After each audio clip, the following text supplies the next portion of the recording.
জিসান এটা পড়ে দেখছি। আর আমিও দেখছি। কখনো কি এমন হয়েছে যে আপনি প্রিয় মানুষটির সাথে থেকেও চরম একাকিত্ব অনুভব করেছেন? কিছু ভালোবাসা আমাদের জীবনের সবচেয়ে বড় ক্ষত বা জখম হয়ে থেকে যায়।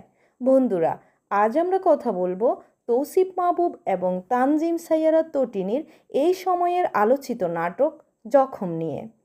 কেন এই নাটকটি আমাদের সময়ের সাধারণ ড্রামাগুলো থেকে আলাদা? চলুন বিস্তারিত আলোচনা করি। জখম নাটকের মূল ভিত্তি হচ্ছে একটি সম্পর্কের ভেতরে জমে থাকা চাপা অভিমান এবং না বলা কষ্টের বহিঃপ্রকাশ।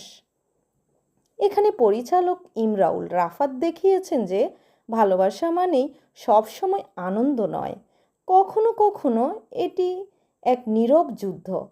গল্পের আবহ তৈরি করা হয়েছে সমুদ্রের ধারের একটি ছবির মতো সুন্দর পরিবেশে, যেখানে বিশাল ঢেউগুলোর সাথে যেন চরিত্রগুলোর মনের বড় ঝড়গুলোও আছড়ে পড়ছিল। অভিনয়ের কথা বললে তৌসিফ মাহবুবের কেরিয়ারের অন্যতম সেরা একটি কাজ এটি।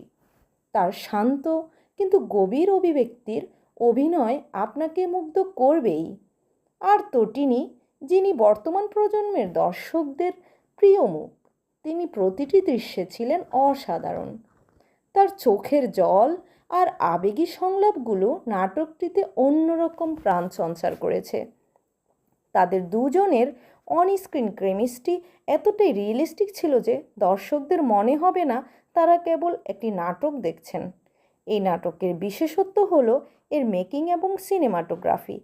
প্রতিটি ফ্রেম এমনভাবে সাজানো হয়েছে যা আপনার চোখে প্রশান্তি দেবে, অথচ গল্পটি আপনার মনের কষ্টের ছাপ রেখে যাবে। ব্যাকগ্রাউন্ড মিউজিকের ব্যবহার ছিল এক কথায় দুর্দান্ত, যা ইমোশনাল দৃশ্যগুলোর তীব্রতা আরও কয়েক গুণ বাড়িয়ে দিয়েছে। যারা একটু সিরিয়াস বা গভীর জীবনবোধের গল্প পছন্দ করেন তাদের জন্য এটি মাস্ট ওয়াচ। দিন শেষে জখম কেবল একটি নাম নয়, এটি প্রতিটি ভেঙে যাওয়া বা কষ্টে থাকা হৃদয়ের প্রতিচ্ছবি। আপনি যদি এই সময়ের সত্যিকারের ভালো কোনো কন্টেন্ট খুঁজতে থাকেন তবে আজই নাটকটি দেখে ফেলুন। আমার পক্ষ থেকে রেটিং হবে 10-এ 9। তৌসিফ এবং তটিনীর জুটিকে আপনার কেমন লাগে? আর নাটকের কোন দৃশ্যটি আপনার হৃদয়ে সবচেয়ে বেশি জখম করেছে? কমেন্টে আপনার মতামত জানাতে ভুলবেন না। ভিডিওটি ভালো লাগলে লাইক দিন এবং আমাদের চ্যানেলের সাথে থাকতে সাবস্ক্রাইব করুন। ধন্যবাদ।